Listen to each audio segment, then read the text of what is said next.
Hello everyone, a very good afternoon to you all.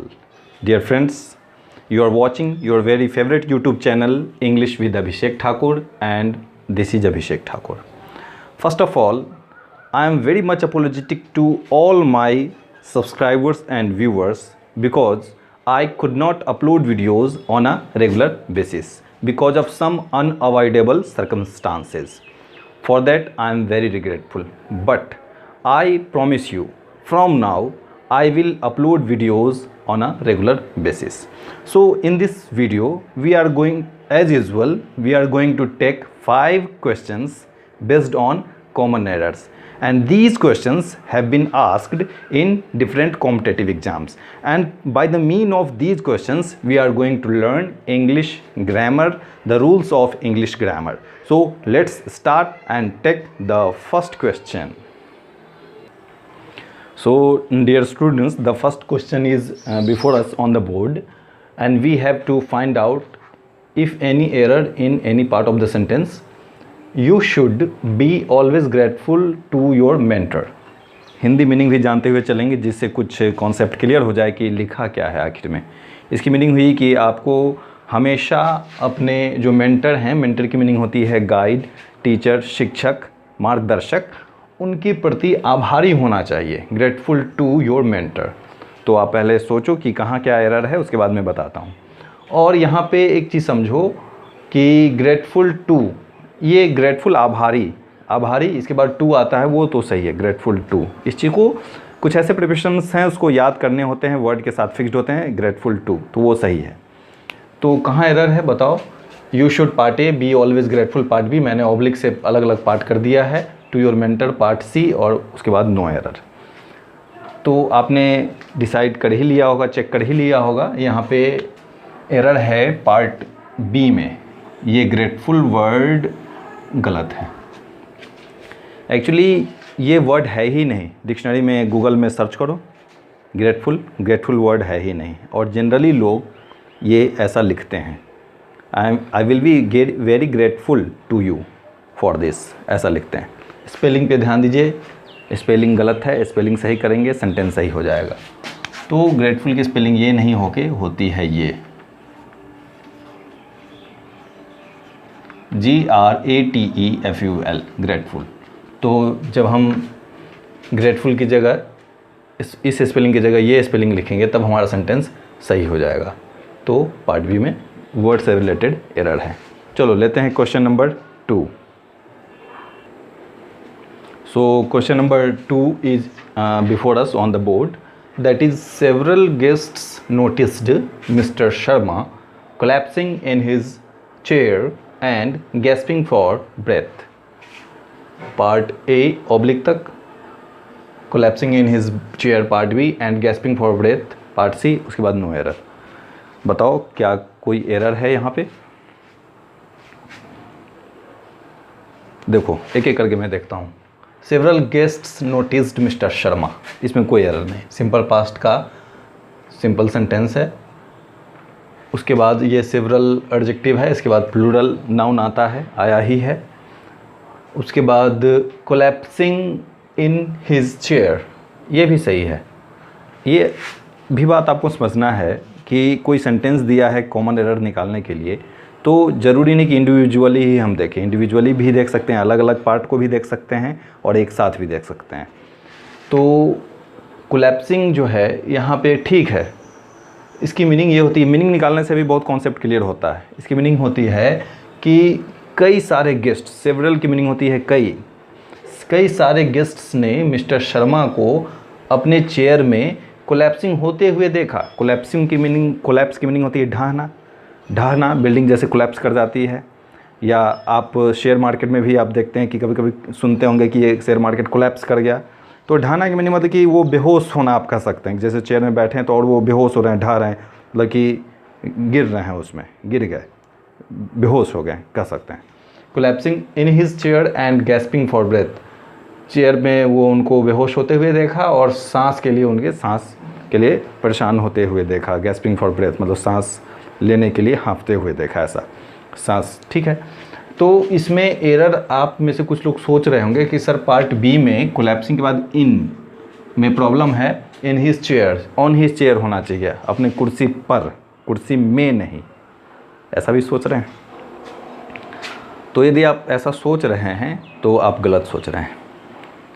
क्या है कि चेयर से पहले आप इन भी लगा सकते हैं और ऑन भी लगा सकते हैं, दोनों सही है। On the chair, in the chair, दोनों सही है। बट ये डिपेंड करता है कि चेयर कैसा है, कुर्सी कैसा है। ठीक है, ऐसा चेयर जिसमें बाजू नहीं हो, बाजू उसके हाथ रखने वाले दोनों तरफ से बाजू नहीं हो, उस पर यदि कोई बैठा तो आप बोलेंगे he is sitting on the chair in the garden, क्योंकि गार्डन में वैसा ही चेयर लगा रहेगा, बगीचे में।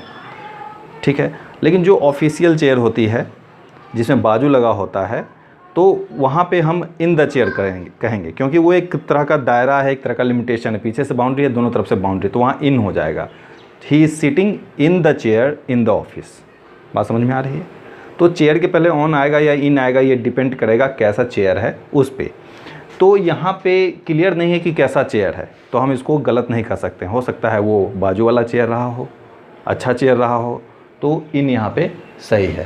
तो several guests noticed mister Sharma collapsing in his chair, तो वो भी पार्ट बी भी सही है। एंड गैस्पिंग फॉर ब्रेथ, और सांस के लिए प्रयास करते हुए, हाँफते हुए देखा। तो मिला जुला तो सेंटेंस पूर्णतः सही है, इस सेंटेंस में कोई एरर नहीं है, नो एरर।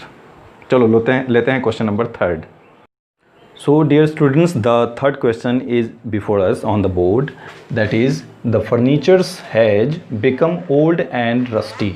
मीनिंग हुई कि जो फर्नीचर्स हैं वो पुराने और जंग वाले हो गए हैं, जंग लग गया है उसमें। ठीक है, तो बताओ सेंटेंस के किस पार्ट में एरर है? Part A, B, C and no error. So dear students, इस सेंटेंस के पार्ट ए में एरर है। फर्नीचर्स वर्ड ही अपने आप में गलत है, फर्नीचर्स वर्ड गलत है, सही होता है फर्नीचर। सिंपल भाषा में समझो कि इंग्लिश में कुछ ऐसे नाउन हैं, कलेक्टिव नाउन, इंग्लिश में कुछ ऐसे कलेक्टिव नाउन हैं जो हमेशा सिंगुलर होते हैं, उनके बाद सिंगुलर वर्ब का यूज़ करते हैं, और उनमें एस या एस लगा के प्लूरल बनाना एरर है। उसमें यदि हम एस या एस लगा के प्लूरल बना देंगे तो वो गलती हो जाएगी, कॉमन एरर हो जाएगी। और वे सारे वर्ड्स हैं जनरलाइजिंग कलेक्टिव नाउन। कैसे समझेंगे उनको मैं, और एक और बात है कि उन सारे वर्ड्स को याद रखने की, सारे जनरलाइजिंग कलेक्टिव नाउन को याद रखने की ज़रूरत नहीं है। कुछ ऐसे हैं गिनती के 9-10, वो जो वही सारे एग्जाम्स में रिपीटेडली आते जाते रहते हैं। तो मैं सारे 9 वर्ड्स को लिख देता हूँ ऐसे कलेक्टिव नाउन को, जिसमें एस या एस लगाना एरर है, और वो आपको उस तरह से देगा, और वो सिंगुलर होगा, उसके बाद सिंगुलर वर्ब आएगा। ओके, चलो तो मैं अभी बोर्ड पे लिख देता हूँ सारे वर्ड्स को। तो यही वो सारे वर्ड्स हैं 4, 3, 7, 2, 9 वर्ड्स हैं जो फ्रीक्वेंटली पूछे जाते हैं। इससे अलावे भी वर्ड्स हो सकते हैं इस तरह के जिनमें एस या एस लगा के प्लूरल बनाना एरर हो जाएगा, लेकिन कॉमनली यही सारे वर्ड्स पूछे जाते हैं। देखो क्या क्या है। फर्नीचर जो यहाँ पे आ गया, एस लगाएंगे गलत हो जाएगा। इन्फॉर्मेशन में भी एस लगाएंगे तो गलत हो जाएगा, यानी कि प्लूरल हम एस या एस लगा के नहीं बना सकते हैं। सीनरी है, मशीनरी है, ज्वेलरी है, पोएट्री है, ये सारे जनरलाइजिंग कलेक्टिव नाउन हैं।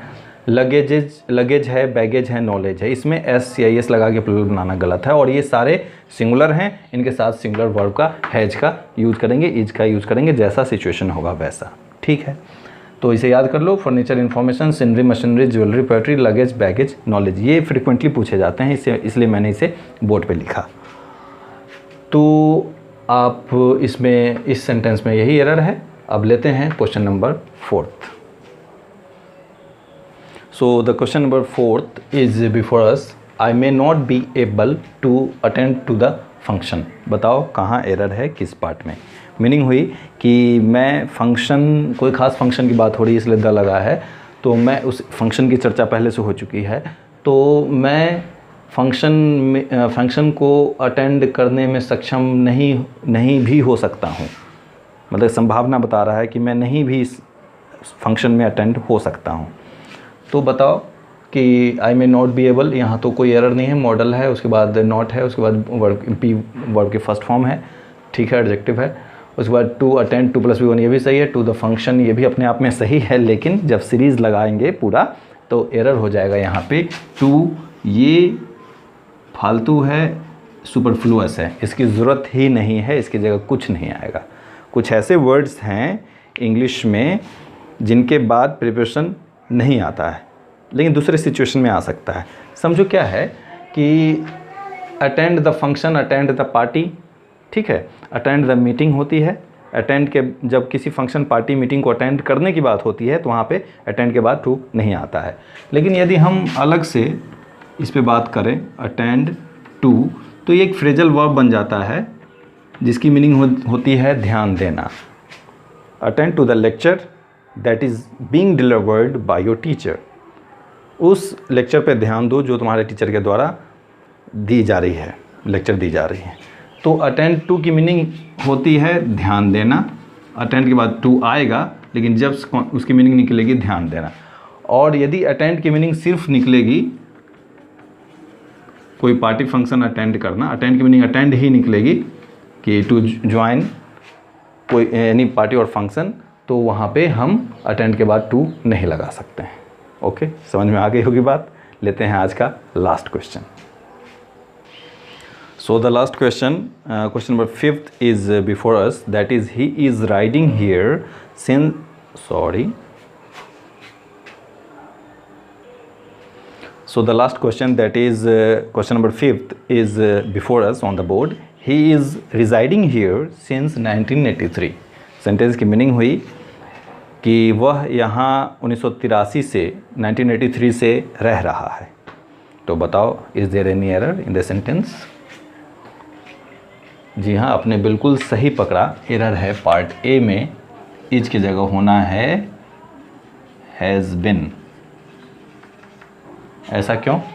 ऐसा इसलिए क्योंकि इस सेंटेंस में आगे सिंस लगा है और उसके बाद टाइम लगा है, पास्ट एडवर्ब ऑफ टाइम लगा है।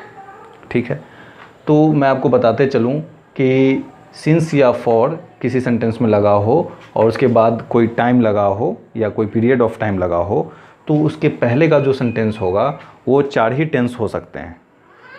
कौन कौन से टेंस हो सकते हैं? Present perfect, present perfect continuous, past perfect continuous. और इन चारों टेंस के अलावा कोई और टेंस नहीं हो सकता है जब सिंस या फॉर प्लस टाइम लगा हो। ठीक है, तो यहाँ देखो तो सिंस के बाद टाइम लगा ही है। ये ग्रामर के रूल्स हैं, यही आप सीख रहे हैं इस वीडियो के माध्यम से, कॉमन एरर्स के माध्यम से, कि ग्रामर के रूल्स क्या होते हैं, उस रूल्स पे बेस्ड क्वेश्चंस कैसे आते हैं। तो देखो, ही इज़ राइडिंग हियर, तो ये तो प्रेजेंट कॉन्टिन्यूअस है।